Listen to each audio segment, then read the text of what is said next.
जितनी भी sugars Aldo sugars में 4 कार्बन या उससे ज्यादा कार्बन की होती हैं वो साइक्लिक स्ट्रक्चर में एग्जिस्ट होती हैं। एक्वस सॉल्यूशन में किस स्ट्रक्चर में होंगे? साइक्लिक। और ये साइक्लिक स्ट्रक्चर पायरानोज ना होकर के फ्यूरॉन रिंग में है, 5 कार्बन की रिंग है, ठीक है। OH H H OH। और आप समझ गए होंगे कि इसमें फर्स्ट कार्बन कौन सा होगा, फर्स्ट कार्बन कौन सा होगा, ठीक है, मैंने बताया हुआ था। तो ये फर्स्ट कार्बन है H और OH। यहां पर देखिए ये चौथा कार्बन है, ये कार्बन इसका H है और इसका क्या है? OH है। और ये 5वां कार्बन है CH2OH। और मैंने आपसे कहा था कि जो ये कार्नर है जिसमें आपको H और OH मिल जाए वही क्या होगा? फर्स्ट कार्बन होगा, ठीक है। ये राइबोफ्यूरानोज है, राइबोफ्यूरानोज। 5 कार्बन की एल्डो सुगर राइबोज है और ये साइक्लिक स्ट्रक्चर फ्यूरॉन रिंग में है, ना कि पायरॉन। तो डीएनए आरएनए में पाए जाने वाले सभी राइबोज फ्यूरानोज स्ट्रक्चर में होते हैं, फ्यूरॉन रिंग में होते हैं। कोई समस्या? मुझे जरा बताएंगे इसका अल्फा और बीटा कॉन्फ़िगरेशन क्या होगा? कौन सा है? बीटा। और हमेशा बीटा कॉन्फ़िगरेशन में पाए जाते हैं। किसमें पाए जाते हैं? बीटा। CSIR में क्वेश्चन पूछा और क्वेश्चन में लिखा कि following some statements are made regarding nucleic acid, ठीक है। फिर उसके आगे लिखता है which one of the following statement is incorrect. 4 में से कौन सा इनकरेक्ट है? और पहला स्टेटमेंट था कि राइबोज सुगर जो डीएनए और आरएनए में पाए जाते हैं वो अल्फा एनोमेरिक कॉन्फ़िगरेशन में होते हैं। अब आप क्या करते? अरे यही गलत था, क्वेश्चन सॉल्व हो गया था। कुछ लोग ऐसे होते हैं कि इतना सिंपल कैसे हो सकता? नहीं नहीं, ये तो मुझे भ्रमित करने के लिए लिखा गया होगा। ऐसा कैसे हो सकता है कि मैं इतना समझदार हो गया हूं कि पहली बार में ऑप्शन निकल रहा है और फिर उसे मानते नहीं, बोले ये तो हमको हमारे साथ कुछ षड्यंत्र हो सकता है, मैं इसे नहीं मानूंगा, मैं दूसरा मानूंगा, फिर लगा करके चले आते हैं। क्योंकि वो जीवन में कभी सही हुए नहीं तो सोचते हैं कि मैं सही कैसे हो सकता हूं, मैं तो हमेशा गलत रहने वाला हूं। तो कौन सा रिंग बताइए? कौन सा? फ्यूरॉन। कौन सी कॉन्फ़िगरेशन? बीटा। ये 2 पॉइंट फिक्स कर लीजिए आप। डीएनए आरएनए में हमेशा राइबोज सुगर किस कॉन्फ़िगरेशन में? बीटा में। राइबोज सुगर में आपको क्या करना है? OH ग्रुप क्या करना है? रिंग प्लेन के ऊपर लगा देना है। ये 2 कैरेक्टर हैं, आप इसको ध्यान रखिएगा। बाकी आपको ऑप्टिकल एक्टिविटी पता ही है, राइबोज क्या है भी आपको पता है, ठीक है। Sugar found in the nucleic acid या न्यूक्लियोटाइड से राइबोज। न्यूक्लियोटाइड से ही डीएनए और आरएनए बनते हैं, चाहे वो डीएनए हो, आरएनए हो, किसी भी तरह का न्यूक्लिक एसिड क्यों ना हो, राइबोज सुगर आपको मिलेगा बीटा कॉन्फ़िगरेशन में, ठीक है। 5 carbon aldo sugar. Ribose of DNA and RNA are slightly different in structure. In both DNA and RNA ribose in their beta furanose form, beta form में होगा, ठीक है। अब डीएनए और आरएनए में राइबोज सुगर को लेकर के डिफरेंस क्या है उसे आप समझ लीजिए। राइबोज का मॉलिक्यूलर फार्मूला बताइए क्या है? C5H10O5। ये ध्यान रखोगे सभी लोग, ठीक है। कुछ लोग अभी कैलकुलेशन दिमाग में कर रहे थे, ये वही लोग हैं जो बिल्कुल रिवीजन नहीं कर रहे हैं। C5H10O5। अब डीएनए और आरएनए में राइबोज सुगर को लेकर के डिफरेंस क्या है? यहां पर देखिए, ये कौन सी पोजीशन? सेकेंड पोजीशन है। जो डिफरेंस है वो सेकेंड पोजीशन पर है। सेकेंड पोजीशन पर यहां पर क्या है? OH group. जो हाइड्रोक्सिल ग्रुप्स होते हैं वो रिएक्टिव होते हैं। कैसे होंगे? रिएक्टिव। तो यदि डीएनए में हम लोग राइबोज सुगर लगाएंगे तो ये ribose sugar hydroxyl group carry कर रहा है और ये तो रिएक्टिंग ग्रुप है। तो ये आसपास वाले मॉलिक्यूल से क्या करेगा? तो जब रिएक्ट करेगा तो अनयूजुअल केमिकल रिएक्शन कौन कर रहा है? डीएनए। अनयूजुअल केमिकल रिएक्शन कौन कर रहा है? डीएनए। जैसे आपके पिताजी 10-20 हजार रुपए आपको दे जाओ बैंक में जमा कराओ, और आप बस में जा रहे हैं, बस में सत्यम मिल गया, बोले लो ये मेरा बैग पकड़ो, मैं नीचे से थोड़ा चाय पी के आ रहा हूं, ठीक है। या और मनोज मिल गए, थोड़ी देर मनोज को पकड़ाया, लो बैठो मैं अभी आ रहा हूं, मिलेंगे? देख लिया सत्यम ने कि 20,000 है, गया रेस्टोरेंट, खाया, 20,000 उड़ा दिए, बोले ये लो तुम्हारा बैग खाली कर दिया मैंने। तो डीएनए कैसा होना चाहिए? लेस रिएक्टिव होना चाहिए। उसको सराउंडिंग एनवायरनमेंट में जो भी मॉलिक्यूल्स प्रेजेंट है उनसे रिएक्शन मिनिमम करनी होगी। यदि वो रिएक्शन करेगा, देखो सभी लोग ध्यान से समझिए, एक कार्बन जो ऑलरेडी बॉन्डिंग में है, यदि वो एडिशनल बॉन्ड बनाएगा तो पहले वाले में किसी से बॉन्ड ब्रेक करेगा, और जैसे ही ब्रेक करेगा तो केमिस्ट्री में क्या होगा? चेंज आएगा। तो डीएनए की केमिस्ट्री क्या होने लगेगी? चेंज होने लगेगी। चेंज होगी तो जेनेटिक इंफॉर्मेशन चेंज होगी। तो हमारे डीएनए को बहुत कम रिएक्टिव होना है, लीस्ट से लीस्ट रिएक्टिव होना है, तभी जेनेटिक इंफॉर्मेशन स्टेबल होगी। ये ध्यान रखोगे। यही उद्देश्य रहा होगा एवोल्यूशन में, मॉलिक्यूल को लेस से लेस रिएक्टिव बनाया जाए। ठीक है। तो जब इवॉल्व हुआ तो कौन इवॉल्व हुआ? आरएनए। आरएनए में प्रेजेंट राइबोज, इसके ये जो हाइड्रोक्सिल ग्रुप है, आगे इसका पूरा एक रिएक्शन बताएंगे, ठीक है, वो से लेस स्टेबल बना रहा था, क्योंकि ये कैसा ग्रुप है? रिएक्टिव। तो ये पता चल गया सिस्टम को कि ये जो ऑक्सीजन है ये हमें कैसा बना रहा है? Less reactive. तो इस ऑक्सीजन को हटा करके सीधे सीधे यहां पर क्या लगा दिया? हाइड्रोजन। क्यों? क्योंकि इस केस को भी समझ लो, ये है ऑक्सीजन और ऑक्सीजन के साथ कौन लिंक है? हाइड्रोजन, तभी तो OH ग्रुप हुआ। और इसमें ऑक्सीजन की इलेक्ट्रोनिगेटिविटी ज्यादा, तो ये इलेक्ट्रॉन अपनी तरफ शिफ्ट कर लेता है, तो हाइड्रोजन पर कैसा चार्ज? पॉजिटिव। तो प्लस माइनस चार्ज आ गया और ये रिएक्टिव हो गया। तो यदि हम लोग इस ऑक्सीजन को हटा दें, और ऑक्सीजन को हटाने के बाद जो हाइड्रोजन है उसकी बॉन्डिंग सीधे सीधे किसके साथ हो जाए? कार्बन। और ये दोनों ईमानदार हैं, नॉन पोलर, अर्थात इनकी जब इलेक्ट्रॉन शेयरिंग होगी तो कोई भी अपनी तरफ शिफ्ट नहीं करेगा, तो ये कैसे? अनरिएक्टिव। तो यहां से किसको हटा दिया? ठीक है। तो यहां पर केमिस्ट्री के एंगल से बोलेंगे तो आप कहोगे कि हाइड्रोक्सिल ग्रुप को, OH ग्रुप को रिप्लेस कर दिया हाइड्रोजन से। कई बार स्टूडेंट कहता है कि ऑक्सीजन को हटा दिया, हाइड्रोजन को वहीं रहने दिया। एक्चुअल में ऐसा नहीं है, पूरे के पूरे OH ग्रुप को रिप्लेस करके क्या लगा दिया? तो OH group replaced by hydrogen. हम साइंटिफिकली इस टर्म को यूज करेंगे, ठीक है। और समझने के लिए हमें याद रखना है कि बस क्या नहीं बनाना है? ऑक्सीजन। तो ऑक्सीजन हटा दिया, ये कैसा हो गया? Less reactive. क्योंकि जब न्यूक्लिक एसिड में हम लोग जाएंगे डीएनए आरएनए में, तो ये जो थर्ड पोजीशन का OH ग्रुप है ये बॉन्डिंग में इंगेज हो जाएगा, तो ये रहेगा नहीं OH, क्योंकि ऑलरेडी किसमें इन्वॉल्व हो जाएगा? ईस्टर बॉन्ड में। तो ये तो OH ग्रुप चला जाएगा किसमें? ईस्टर बॉन्ड में। और ये OH ग्रुप इन्वॉल्व हो जाएगा फॉस्फेट लिंकिंग में। किसके लिंकिंग में? फॉस्फेट। और ये OH ग्रुप इन्वॉल्व हो जाएगा नाइट्रोजनस बेस की लिंकिंग में। तो जो फर्स्ट फिफ्थ पोजीशन के OH ग्रुप हैं ये तो नाइट्रोजनस बेस और फास्फोरिक एसिड के साथ लिंक हो जाएंगे। जो थर्ड पोजीशन का OH ग्रुप है वो अगले न्यूक्लियोटाइड के साथ लिंक हो जाएगा। जब न्यूक्लियोटाइड को जोड़ोगे तो बचा कौन? सेकेंड। तो डीएनए में हमने क्या किया? सेकेंड प्राइम OH के OH को हटा दिया, किससे? हाइड्रोजन से। तो इतना ही डिफरेंस है। तो यहां पर जरा देखो क्या है? OH। तो क्या नाम लिखा है? Beta D ribofuranose. क्या हटा दिया? ऑक्सीजन। तो डीऑक्सी। तो सेकेंड प्राइम डीऑक्सी राइबोफ्यूरानोज। केवल इतना ही अंतर किया, ठीक है। यहां पर समझिए, यहां से कौन लिंक हो जाएगा? Nitrogenous base. यहां पर कौन लिंक हो जाएगा? Phosphoric acid. और डीएनए आरएनए में यहां अगला न्यूक्लियोटाइड लिंक हो जाएगा।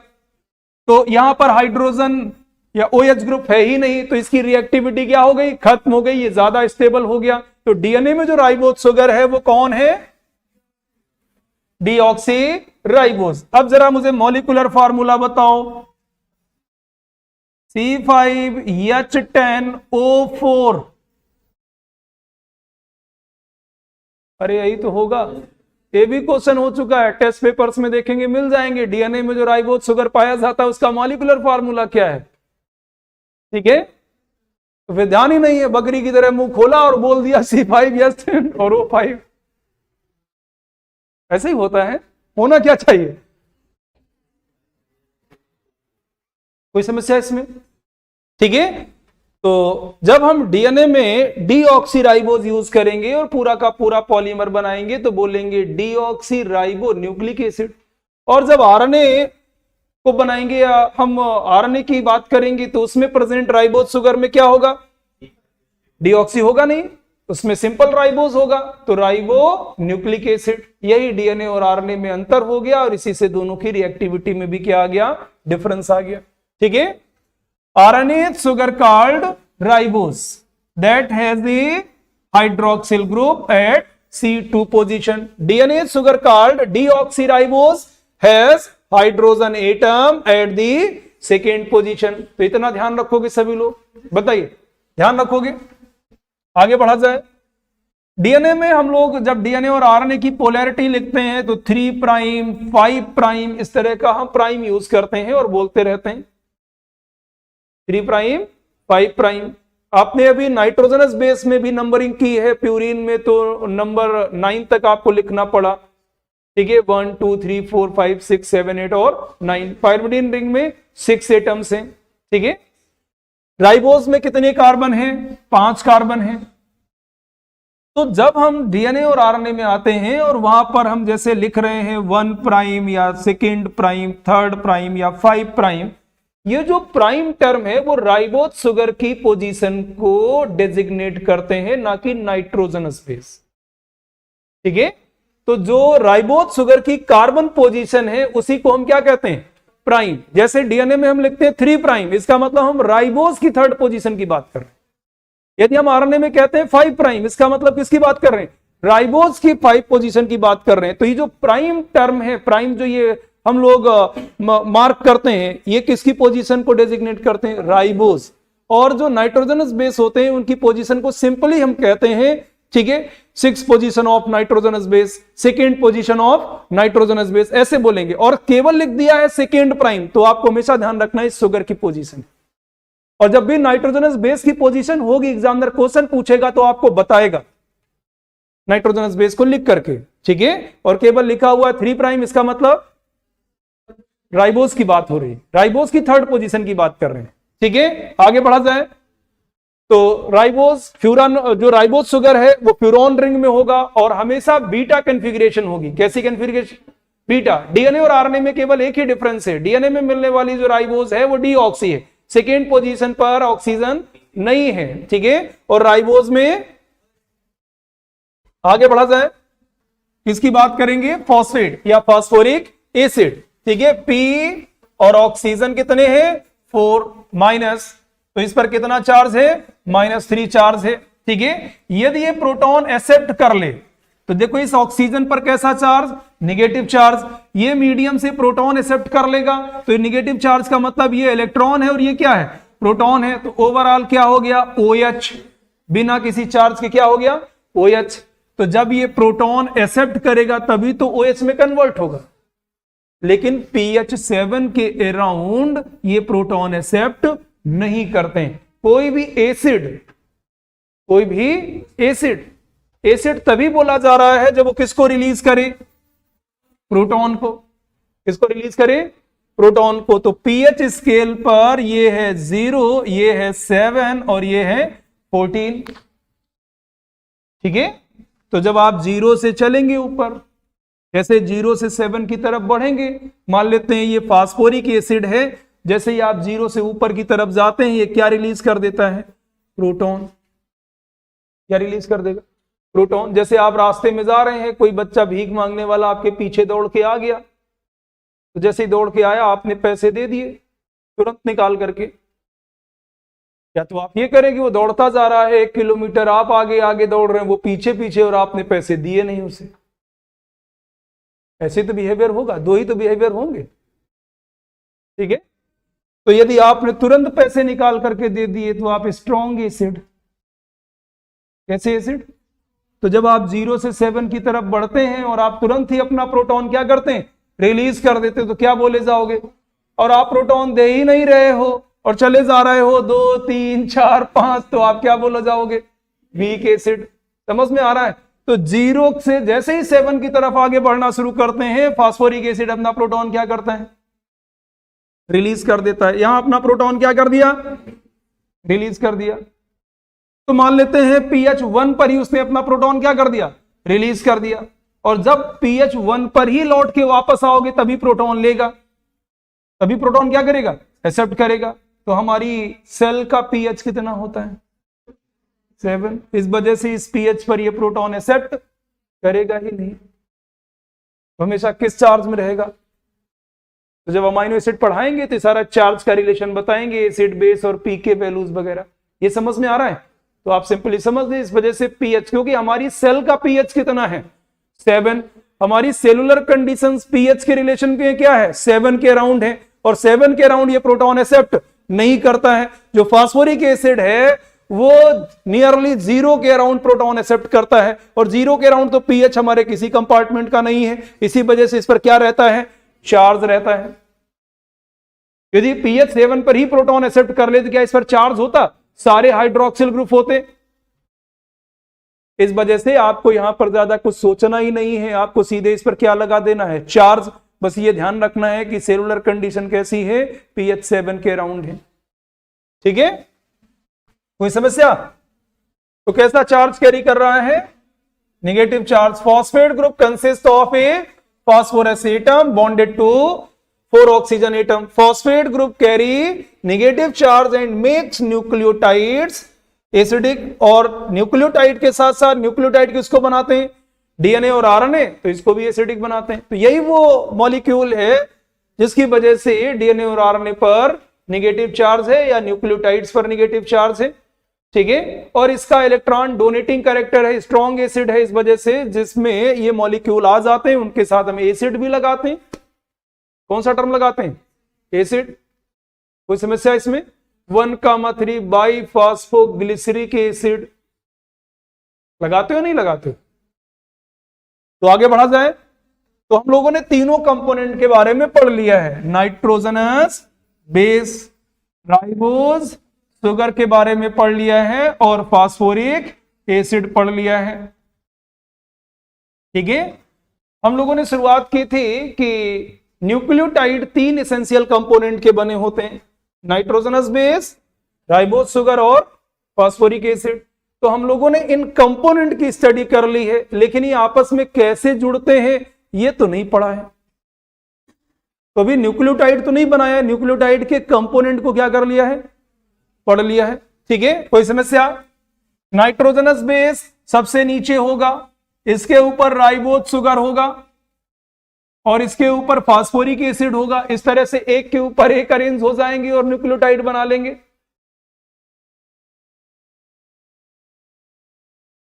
बताइए, या बदलता रहता है, मंडे ट्यूसडे का एक टर्न होगा, फिर अगले 2 दिन का एक टर्न होगा, अगले 2 दिन का एक टर्न, संडे को सभी छुट्टी पर होंगे, ऐसा होगा। तो अभी आपको क्या सीखना है, जोड़ना सीखना है। कैसे? नाइट्रोजनस बेस, फास्फोरिक एसिड और राइबोज आपस में लिंक होते हैं, कौन से बॉन्ड से, ठीक है, और किस तरह के ओरिएंटेशन में है, ये समझ में आ रहा है। तो कंपोनेंट की स्टडी कर ली है और आगे बढ़ रहे हैं।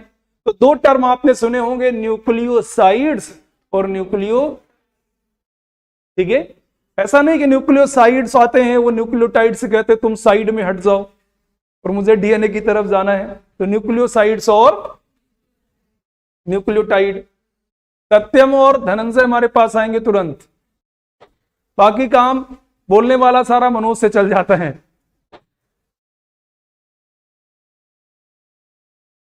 धनंजय तुम इधर आओ।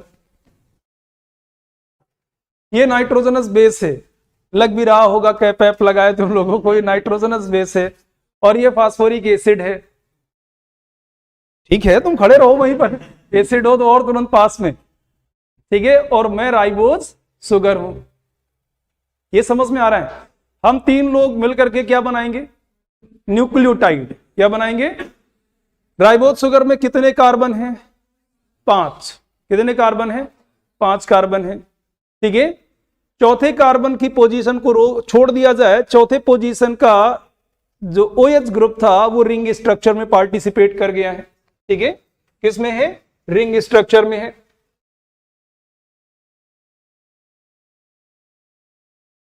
देखो ये पोजीशन, 4th पोजीशन का OH ग्रुप किसमें है? रिंग में है। 1st पोजीशन, 3rd पोजीशन और 5th पोजीशन, ये OH ग्रुप अभी भी क्या है?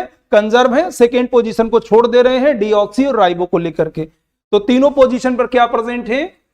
OH group. तो 1st और फोर्थ पोजीशन पर, फर्स्ट और फिफ्थ पोजीशन पर आपको ध्यान देना है। तो मैं राइबोज शुगर हूं, ठीक है।